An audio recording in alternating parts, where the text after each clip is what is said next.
Today we're gonna show you guys how to create an axonometric drawing. So what we've been talking about were perspectives, 1 point perspectives actually.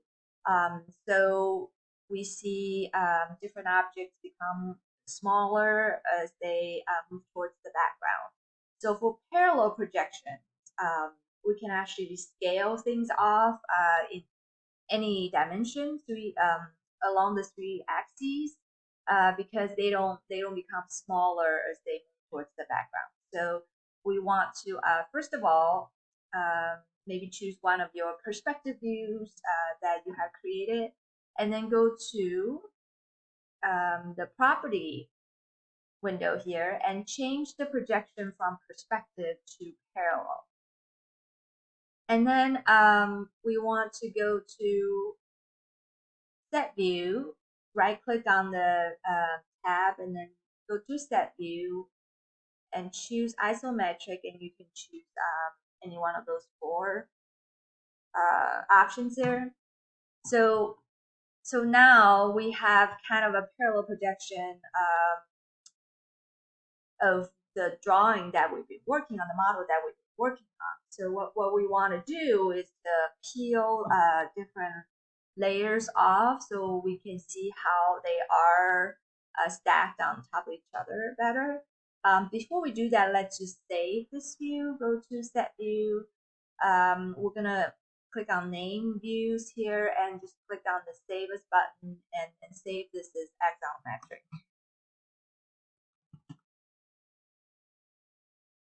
And then you can use the right button of your mouse, just push it down to kind of orbit so that it doesn't take up as much space, so we can have multiple layers stacked on top of it. And then you can see how there are grid lines here that might be distracting.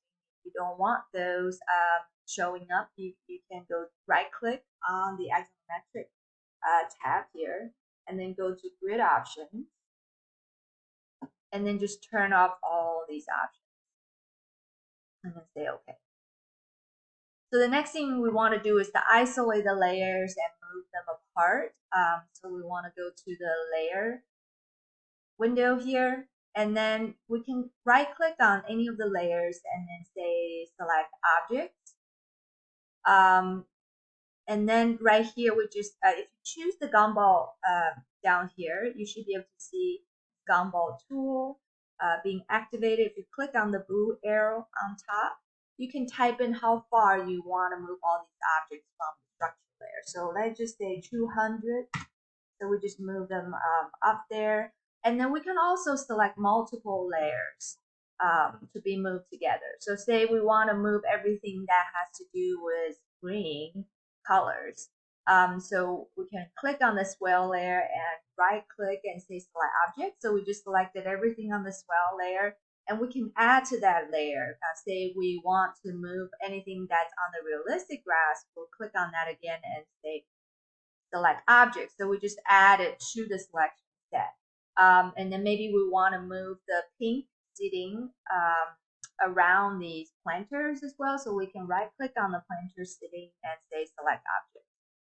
And then there's still another layer left that has green stuff on it. We'll just right click on it and say select object. So we just added multiple layers to one selection set. Now we're ready to move it, and then we can just click on this blue arrow again and type in 100. Maybe we want it to be further up slightly. Type in another 50, and we might want to make copies of the perimeter path for these other layers we just isolated as spatial reference.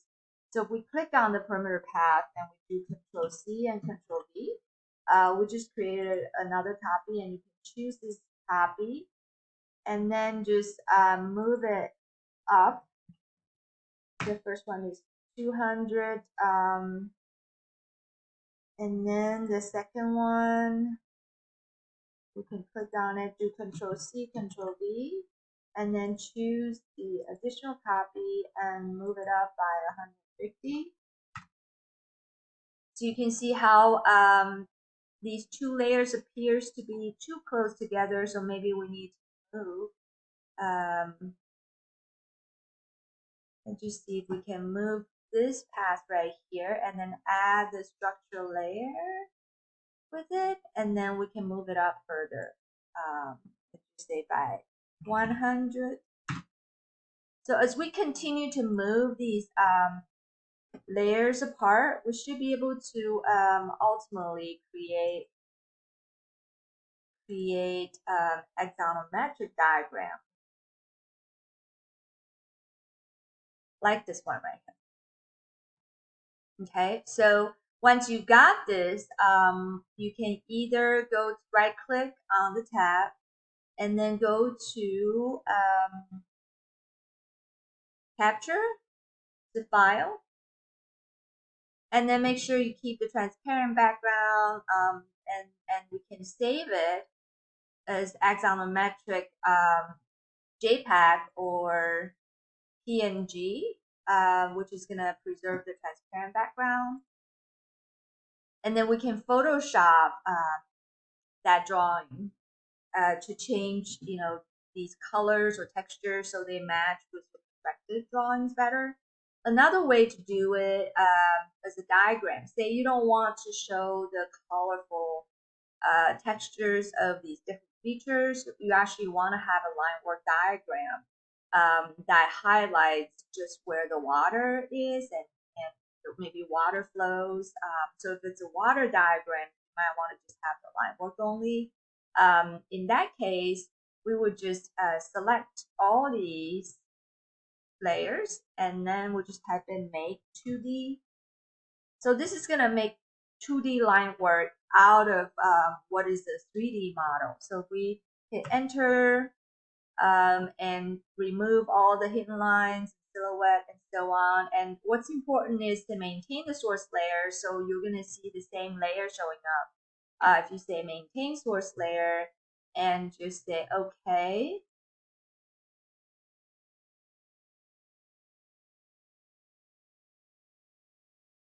you'll see how the same layers that we've been working with now have correspondences and they're kind of nested under curves.